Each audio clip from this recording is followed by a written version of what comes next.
This emotive image by artist Jenny Saville describes appearance and suggests emotions through a range of marks and smudges and lines and colours built up over time, whereas my sketches here are done very quickly of people on trains, quickly observed, not aware of being observed.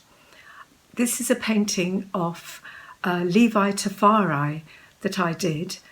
He's a poet and a performer based in the UK, and here he's wearing traditional African clothes for the portrait.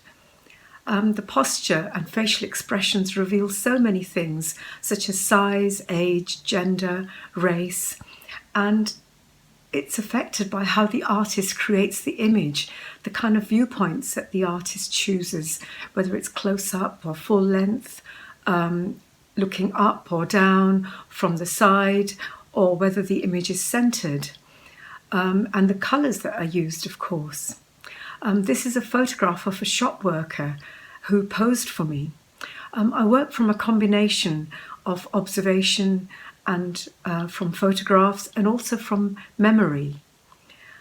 This work by Rashid Rana is of a famous Bollywood actor, and it mirrors the way that technology and the media create millions of images that we're constantly surrounded by. This image shows much more clearly how the bigger picture is made up of loads and loads of tiny photographs cut up into tiny pieces and stuck together in a kind of collage or jigsaw. And photographs, of course, are a rich source that can be used and cut up and reassembled or torn and reassembled in endless ways. I made this monoprint by painting on a flat surface and taking a print from it. There's a sense of movement here, things in focus and out of focus, just as some photos show movement through parts being blurred or focused. And here there's a sense of the human touch, of the human hand moving quite quickly here, but not, of course, as quickly as the mechanical, machine-made photograph. Maria Lasnig almost entirely painted self-portraits, often creating strange sci-fi images where parts of the human form are defined or are disappearing or are absent.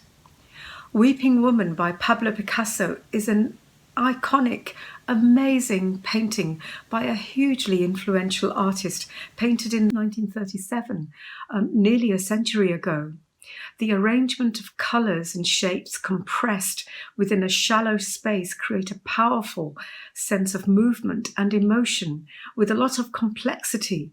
It really takes time to appreciate and look at the painting, even though it has an immediate dramatic impact.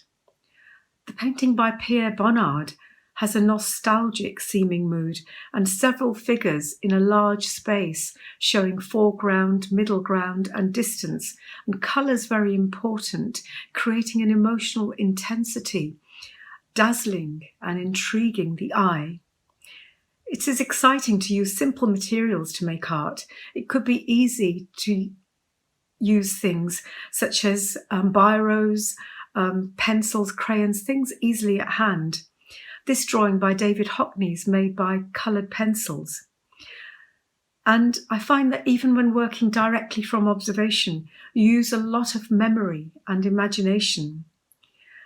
Using materials reveals unexpected things and uses your imagination and works in a subconscious way, as in the drawing here that I did very quickly. This painting by F.N. Souza shows a group of people interacting with each other using very expressionistic lines and colours and exaggerated gestures. And it's painted and drawn, maybe with a marker pen, on top of a photograph of a room. My painting of Refugee girls shows a group in a room with a smaller group in the background, perhaps as a memory. I find that it's fine to copy from art. When you copy, you never can copy exactly in any case. and you end up making your own interpretation, so it becomes your own work. And we learn from copying all the time. That's how we learn to speak a language, for example. And the world around you is a vast inspiration, as are the materials that you can use to create art with.